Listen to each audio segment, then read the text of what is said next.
With a slimmer and more comfortable form factor, Meta recently announced their Quest 3, which was just a few days before Apple was rumored to show off its own virtual reality headset.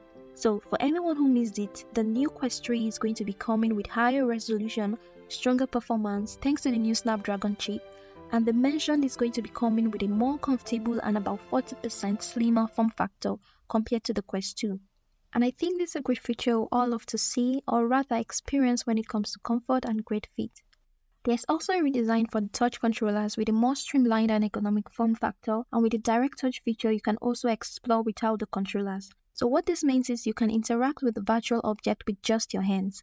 So the Quest 3 will be shipping this fall, and it starts at $500 with an option to add additional storage for anyone who wants extra space. And one last thing to chat about is Meta has reduced the price of the 128GB Quest 2 headset to $300.